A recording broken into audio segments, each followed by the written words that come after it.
All right, so let's move through and finish the secondary hypertensions. And again, don't be looking for a section of on Cushing's in your field guide since this is a new update, probably is not in yours. So, nonetheless, let's talk about Cushing syndrome. So, the pathophysiology of Cushing syndrome involves obviously an increase in cortisol. And it is true, as we talked about in apparent mineralocorticoid excess, that cortisol is able to activate the mineralocorticoid receptor with similar potency as aldosterone. But because it's inactivated to cortisone through this 11 beta hydroxysteroid dehydrogenase type 2, then we're not all functionally hypertensive and hypokalemic. But if I have an overproduction of cortisol, then I can overwhelm that local inactivation and and manifest varying degrees of apparent mineralocorticoid excess. Okay. And in general, the most common causes of Cushing syndrome are going to be exogenous glucocorticoid intake. Okay. And that could include some less obvious forms of glucocorticoids, which include high dose progesterone taken chronically. So think the Megace use by certain individuals that can actually cause some degree of Cushing syndrome and adrenal insufficiency when you withdraw it. Or some topical preparations. Those would be examples of causes of typically mild Cushing syndrome. Now, ACTH excess is another category of Cushing syndrome that I would say is going to be next in line in terms of uh, prevalence, and that would typically be from overproduction from a pituitary adenoma that can, however, also include ectopic production with, for instance, certain types of cancer. And then rarely we would have an overproduction of the corticotrophin releasing hormone. That's upstream of ACTH, stimulating ACTH release from the pituitary. And then you might have these ACTH independent causes where you have a primary hypercortisolism from a adenoma or an adenoma in the adrenal gland, rarely carcinoma or these diffuse nodular hyperplasia, okay, similar to the primary hyperaldosteronism. Presentation can be subtle. And so our endocrinologists might evaluate for Cushing syndrome in a patient who simply has menstrual irregularities without obvious, for instance, PCOS or other alternate explanation. But when we are involved, we're going to be probably involved with more overt signs of Cushing syndrome because if I'm having electrolyte abnormalities and hypertension, you would predict you would have a more obvious manifestation of Cushing syndrome, including prediabetes or diabetes, the striae, the myopathy, the hirsutism, etc. Okay. In terms of electrolyte abnormalities, hypokalemia and alkalosis would be predicted as you would predict with mineralocorticoid excess. Okay. Now, when I have ectopic ACTH, that's when I would presume to be dealing with even more profound hypercortisolism. And so it's more likely to have these overt manifestations of hypokalemia and alkalosis and hypertension when I'm dealing with a case of very high ACTH production from a cancer. Okay. Diagnosis would be described as having the following attributes. These patients would presumably be volume expanded. If they're volume expanded, then renin will be suppressed.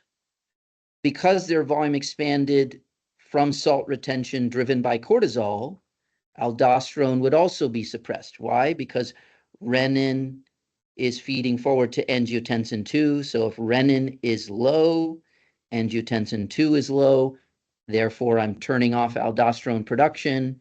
The hypokalemia would also turn off aldosterone production. So again, one would predict hyporeninemia, hypoaldosteronism in those scenarios. And then you would confirm the presence of hypercortisolism either through the salivary cortisol checked at bedtime, which is a very stable um, preparation or assay for cortisol, and that's why it's sometimes used. It's also convenient. You can collect it at home and bring it in the next day. 24-hour urine cortisol would be another way one can evaluate for this. You can also look for suppression of hypercortisolism through the use of dexamethasone. This would involve the measurement of cortisol after giving dexamethasone. There's a high dose and low dose dexamethasone suppression. This would be the low dose dexamethasone suppression test.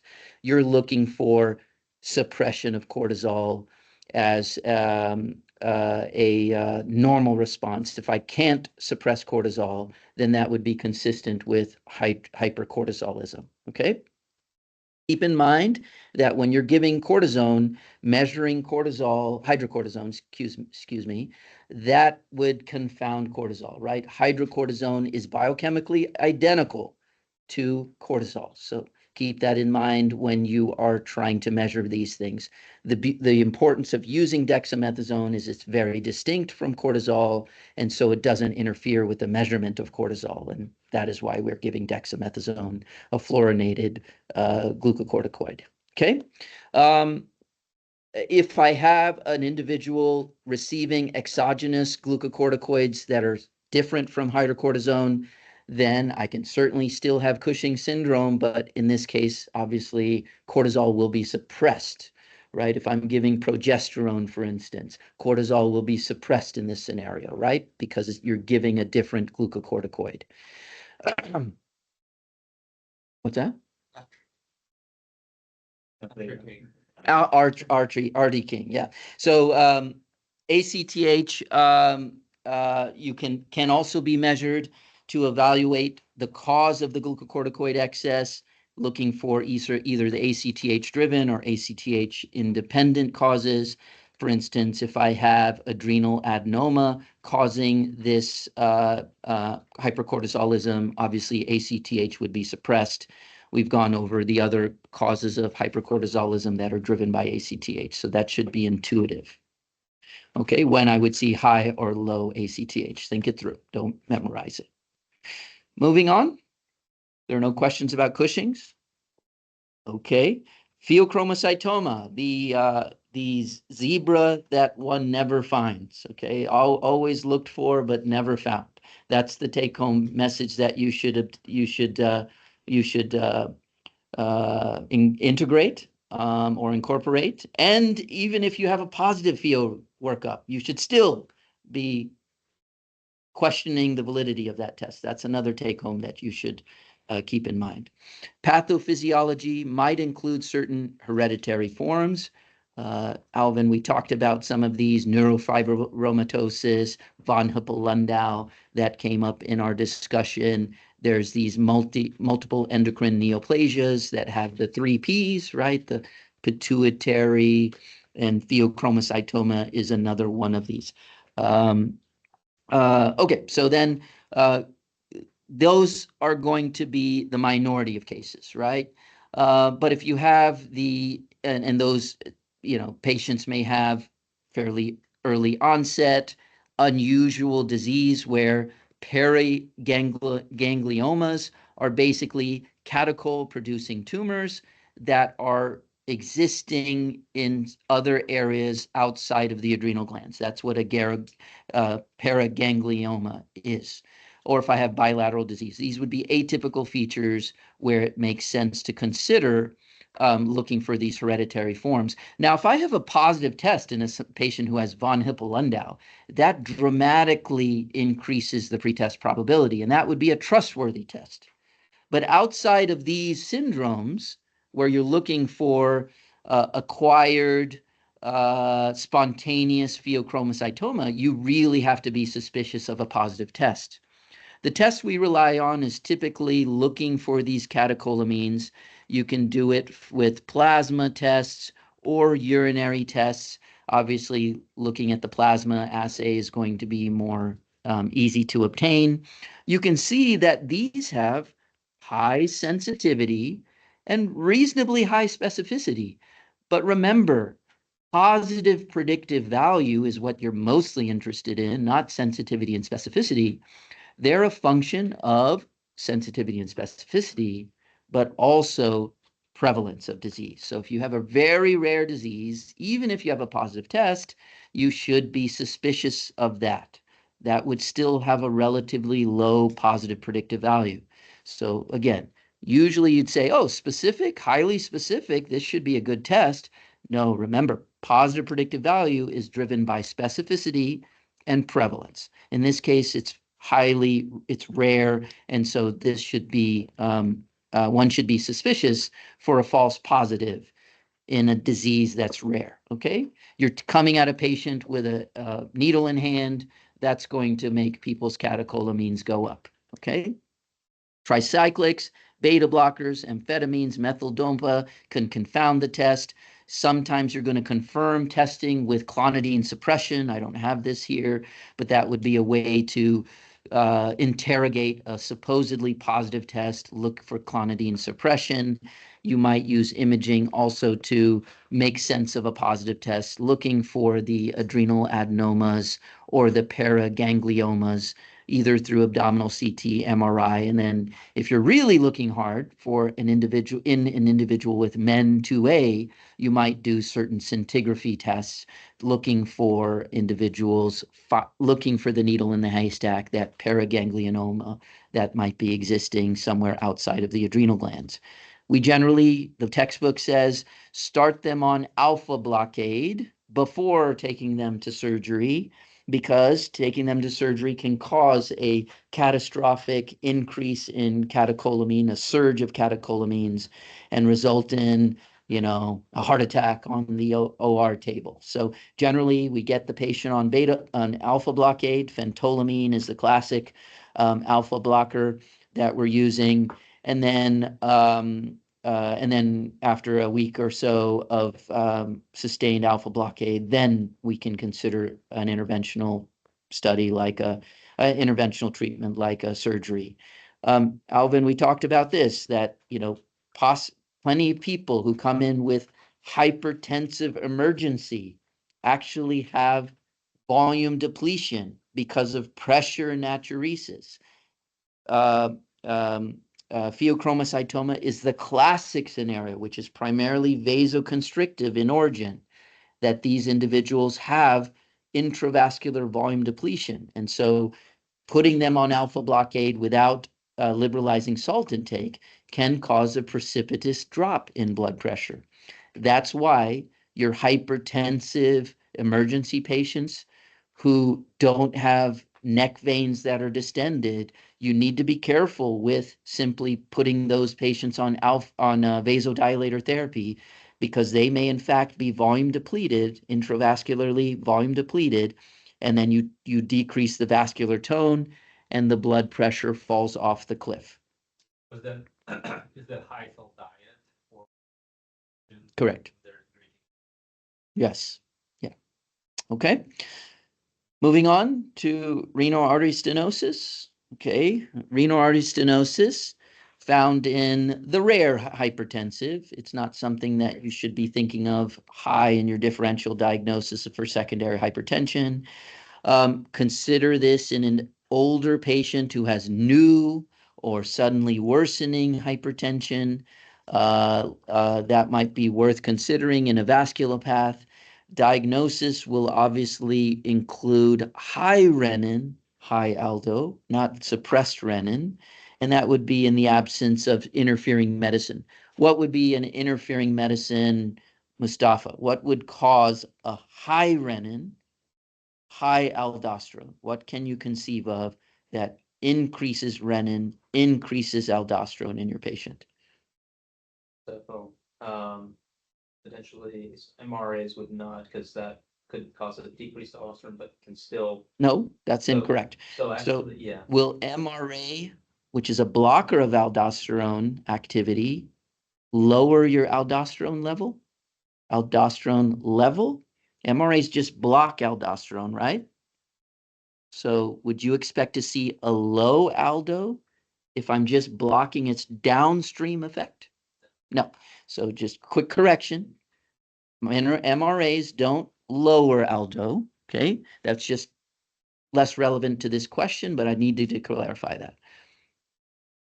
What would raise your renin? What is a stimulus for renin? Take your time. What is this physiologic stimulus? Don't think of medicines. Start with physiology. Very good. Okay. So, diuretics. Very good. That's it. Okay. If I volume contract somebody, I would then potentially raise my renin. Okay. If anything, beta blockers lower renin. Okay. That was discussed here in our primary hyperaldo when you're thinking about the confounding effects. Okay. Make sense? All right. But raising renin, you're thinking of things that cause low effective circulating volume. So, don't look for renal artery stenosis in somebody who's been diuresed, right? If you do, then you're going to be fooling yourself potentially, right? Hyperreninemic hyperaldosteronism would be the normal physiologic response if I diuresed you. Make sense? Okay. All right. And in fact, if I gave you enough MRA, I might volume deplete you as well and cause a hypereninemic hyperaldosteronism. Okay, you good with that? All right. Imaging. All right. So, this is a subjective thing. There's nothing quantitative about the degree of stenosis. This is a radiologist say, 70%, right? There's nothing quantitative about this. And but that being said, don't go after a little 40% stenoses or 50% stenoses as physiologically significant.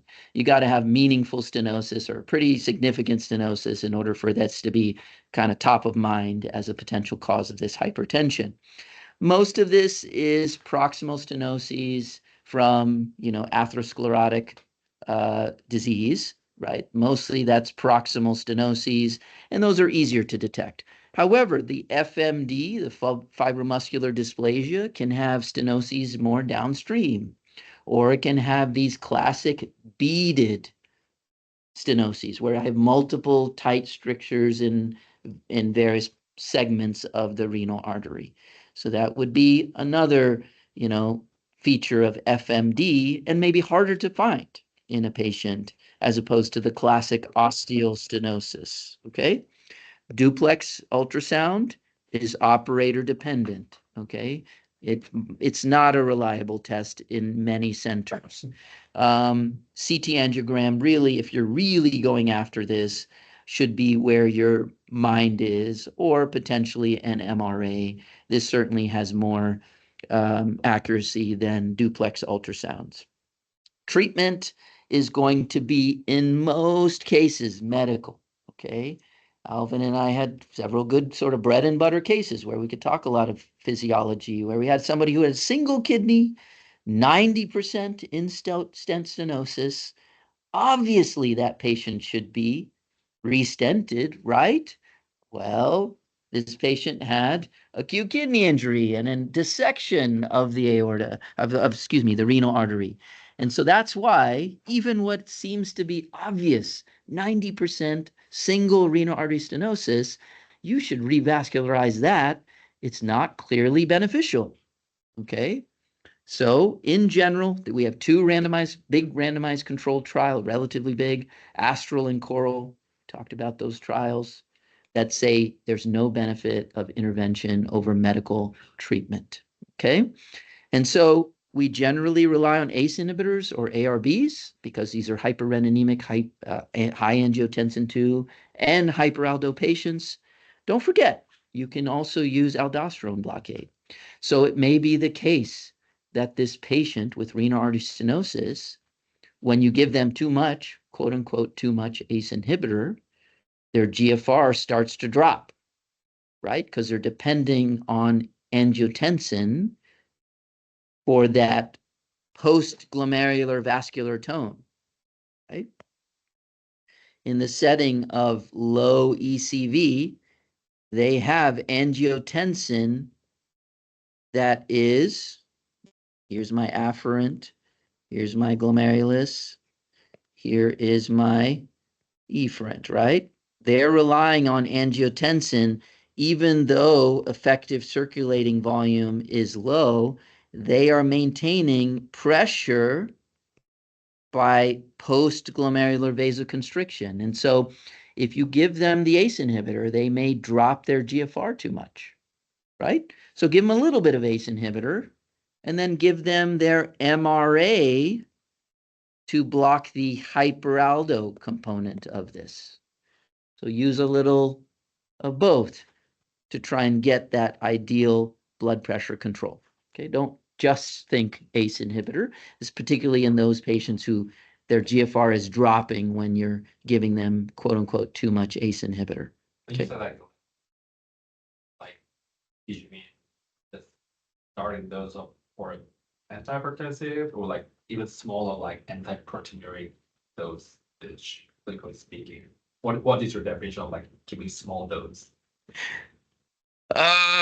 Well, the decision of how much and what proportion of ACE versus aldactone to use is just based on your patient, right? Patients with a single renal artery stenosis, right? Whose GFR doesn't drop off the map, right? You just ramp up the ACE inhibitor in those patients. On the other hand, if I had a functional single kidney with that single kidney having renal artery stenosis, many times they can't tolerate quote unquote full dose ACE inhibitor. And then the other factor that goes in is what is the blood pressure? Is the blood pressure good on 5 of lisinopril? Well, that's enough, right? So I can't tell you what dose to use. All I'm saying is that be flexible. Don't just be anchored on RAS inhibition or ACE ARB. Don't forget, these patients also have hyperaldosteronism. And if you hit a wall, whatever that wall is with ACE inhibitor, but your blood pressure is still not controlled, pick up the other tool, the MRA. We talked about revascularization.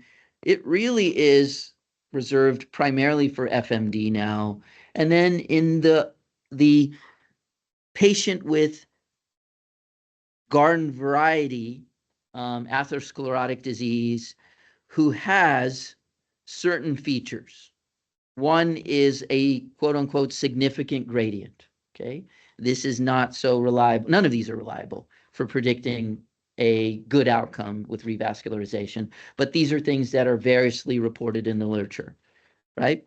If I have a gradient across the area of stenosis, which is large, defined by this 10 to 20 millimeter mercury difference from one side of the stenosis to the other, a dropping GFR without a clear explanation in somebody who has essentially single kidney renal artery stenosis, a GFR that's decreased disproportionate to the degree of cortical echogenicity and volume loss in the kidney. Some people have used resistive indices to predict a adequate response as another one. And then the other, which I haven't included here, but you might include, are recurrent admissions for flash pulmonary edema, hypertensive emergency, despite taking medicines. Those are other features that would make us think about revascularization, okay?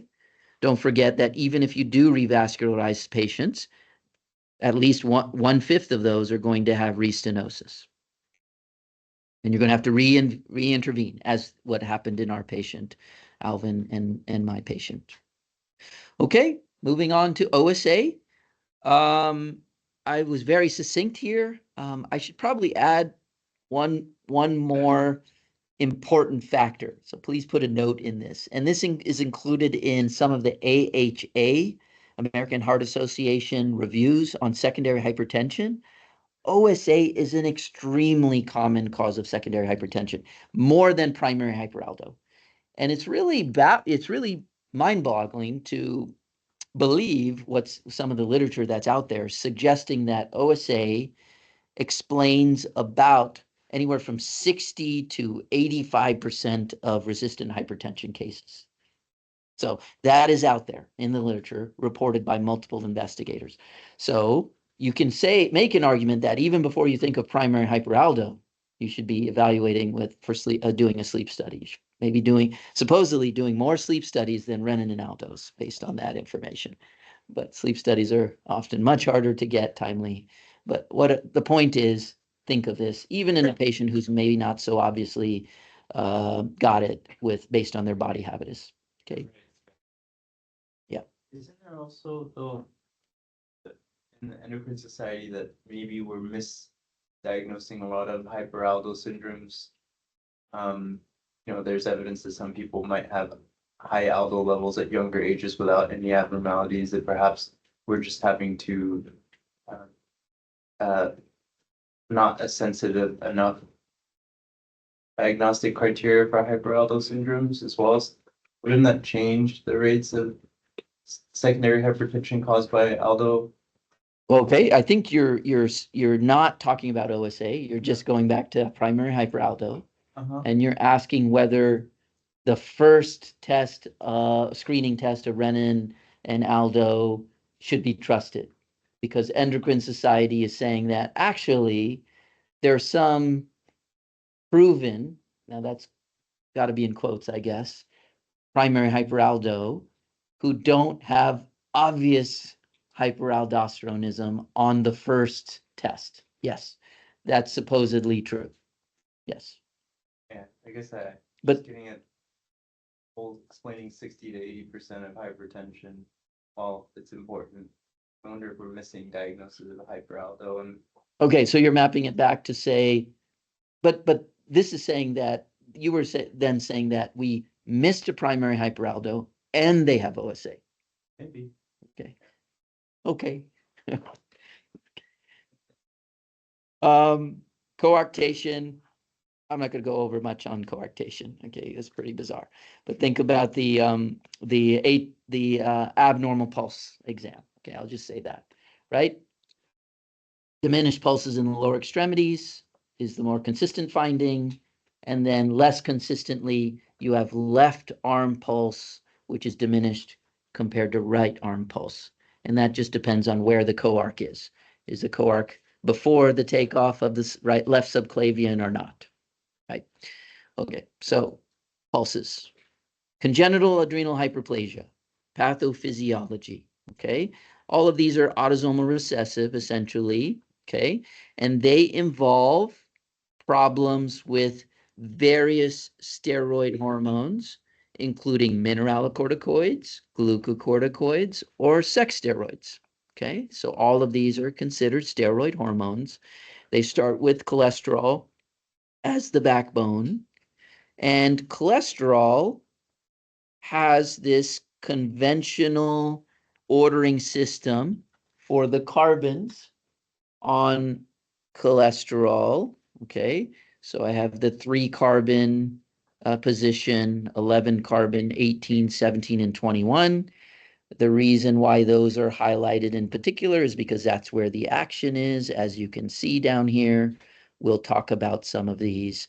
That's what's referred, these numbers are referring to the modification, the location of the modification. In general, what we do is we're taking the basic cholesterol molecule and we're adding a hydroxyl group to it, and then we dehydrogenate that, okay? So before I can do anything to this 11 carbon, first I add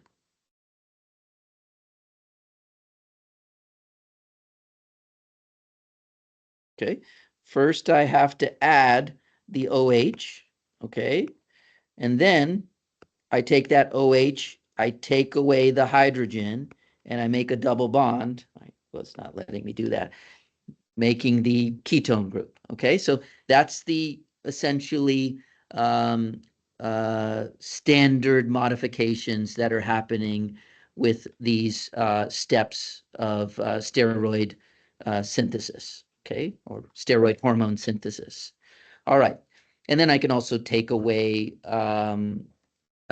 some of these groups. Okay, so here we are. The ones that are relevant, especially from a mineralocorticoid biology standpoint, are going to be 21 hydroxylase. Okay, 21 hydroxylase deficiencies. Let's look at what we're expecting to happen in these 21 hydroxylase deficiencies.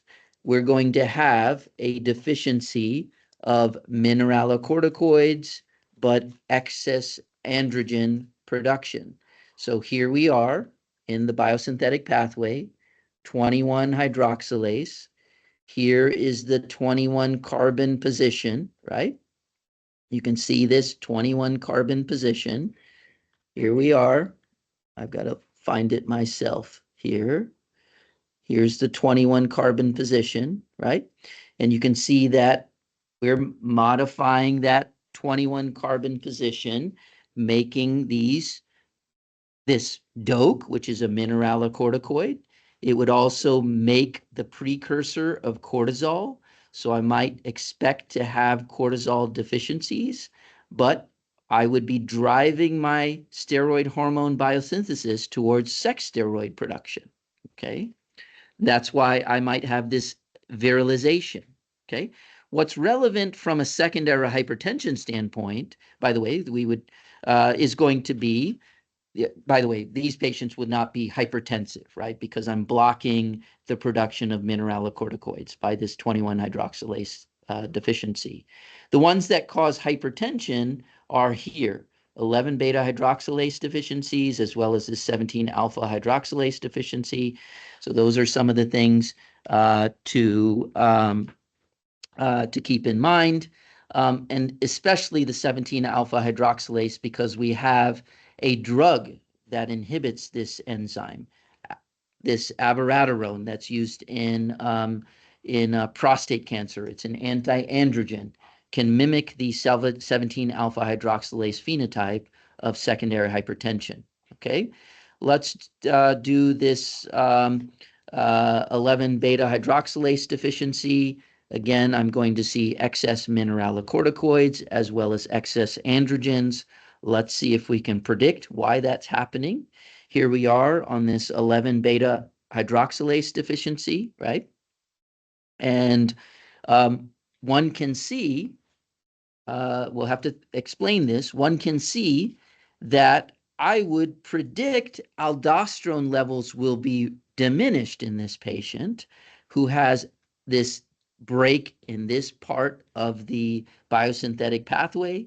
Here we are, the 11 carbon position. That's where the action is. You can see this 11 carbon position modification right here, right? So if I have this problem, right, of hydroxylating this carbon, one would predict I cannot make mature aldosterone. So why do these patients have secondary hypertension? Well, this precursor is called 11-deoxycorticosteroid, or DOAC for short. It has potent mineralocorticoid activity. So these patients will have hypertension, but they will have hypoaldosteronism. So they have a alternate, it'd be like a patient receiving fludrocortisone, right? They would be hypertensive with potentially hypokalemia and alkalosis, but aldosterone would be low in a patient receiving fludrocortisone. Similarly, DOAC has this mineralocorticoid effect. They would be predicted to have adrenal insufficiency or glucocorticoid deficiency if this break in the 11 beta hydroxylase is present as well. And then because ACTH, I mentioned this, ACTH primarily determines this rate limiting step of cortisol production. ACTH can actually drive all of this steroid hormone biosynthesis to a lesser degree, but that ACTH excess would further push my production of sex steroids, potentially causing virilization in these patients. Okay? Excess androgen, excess mineralocorticoid, and could have glucocorticoid deficiency as well. Okay. 17 alpha, yes. Is it at the enzyme level or? Yes, angiotensin 2 is a driver of aldosterone synthase, okay, which is this light blue hormone, okay, that I indicated in light blue. After. Correct. That's correct. So aldosterone synthase is driven by angiotensin 2, right? But keep in mind that, remember, these patients will have low angiotensin 2, right? They would have renin suppressed, angiotensin 2 would be potentially suppressed. Well, it will be suppressed, and DOAC would be upregulated regardless, right? Okay. Jumping ahead, I'll just show you that aldosterone synthase has two different modifications that it does, okay? It modifies at the 11 carbon position as well as the 18 carbon position, okay?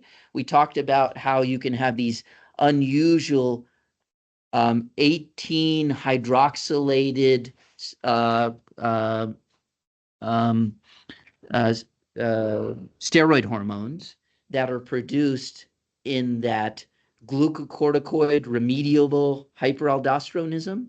That's because, again, this aldosterone synthase does have the effect of modifying the 18 carbon position as well. And so when it's driven by ACTH in glucocorticoid remediable hyperaldosteronism, I guess I'll just scroll up here. Make sure you remember this stuff, okay? Glucocorticoid remediable hyperaldosteronism. This is where aldosterone synthase is driven by ACTH, okay? Because of what's called an unequal crossing over event, okay? And that results in 18 hydroxylation happening in unusual parts of the adrenal gland, okay?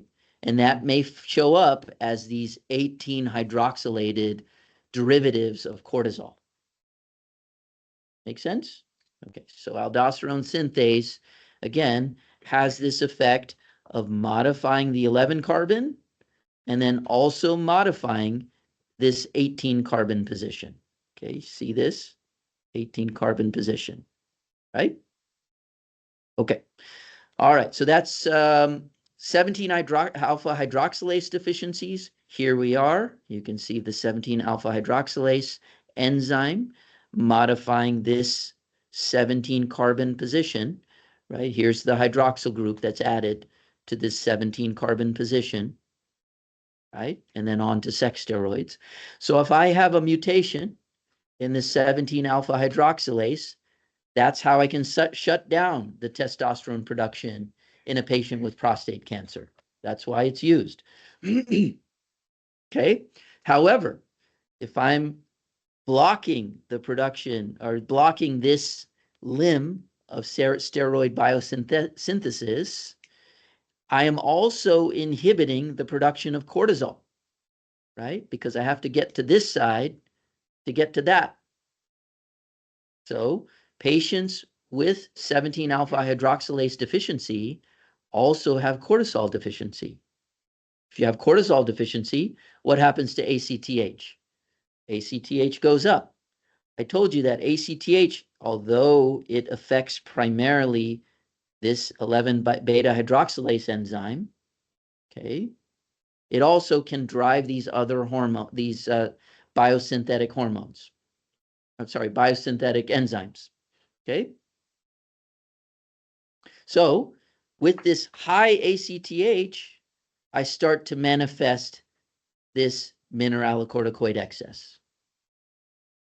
Okay, everybody get that? All right. Now,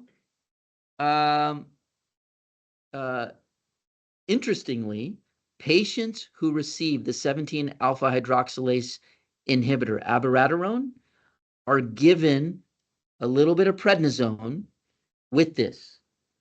When they get the prednisone, they do not have ACTH excess.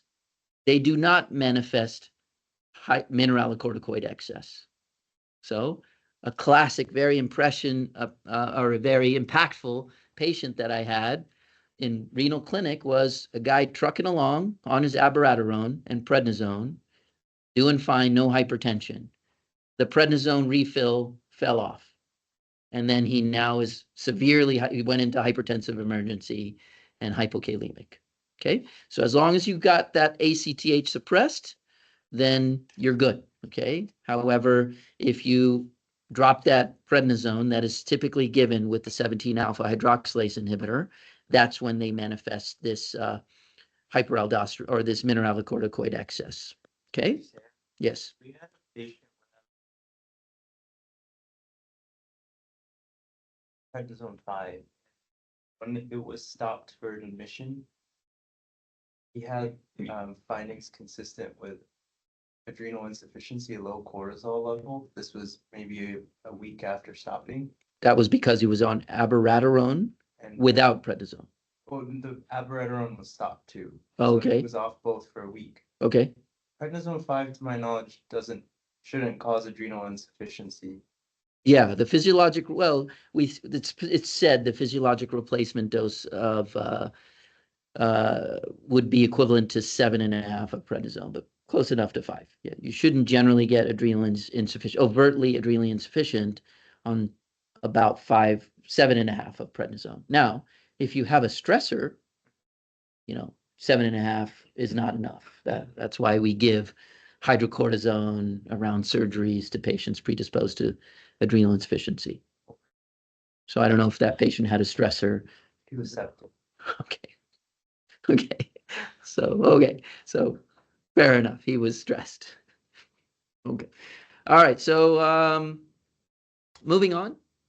Now I will say that some of these patients, let me state this, with 17 alpha hydroxylase deficiency, I think I might say this down here, is that they may not have, they may not have aldosterone that's elevated, right? So jumping ahead, you might say, if I have a break here, right, then I will have, and this patient comes in hypertensive, aldosterone excess.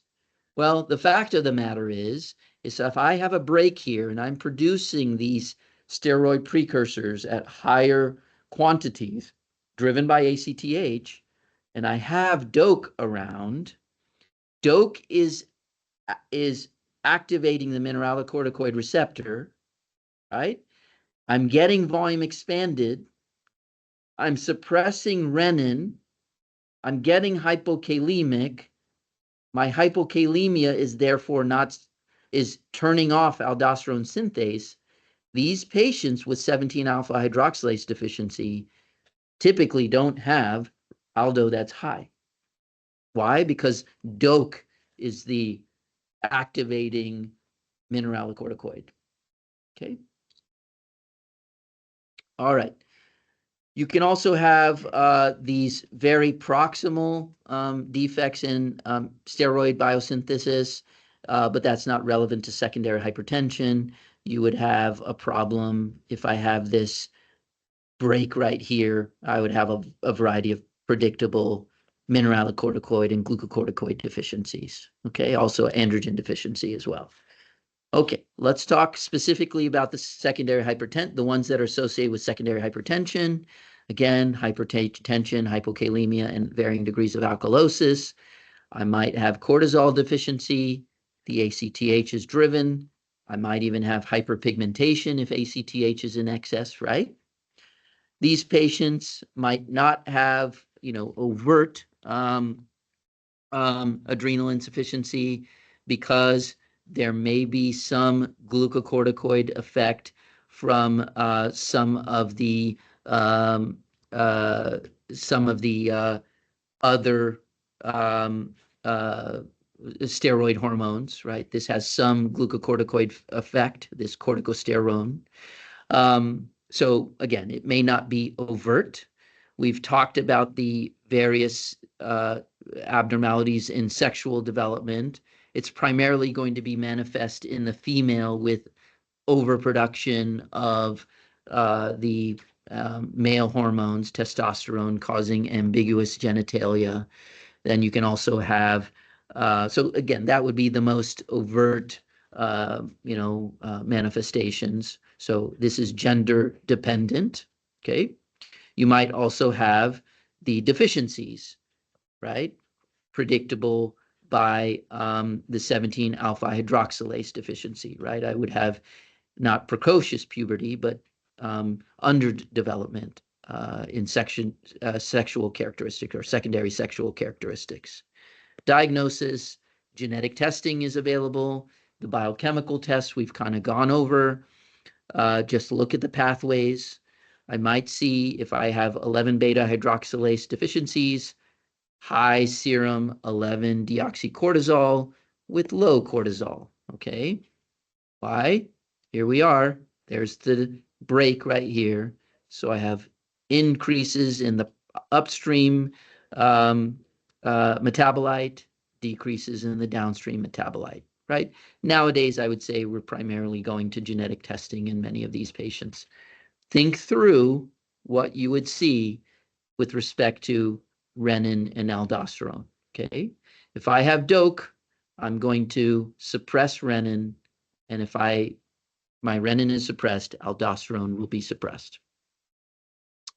All right. Questions?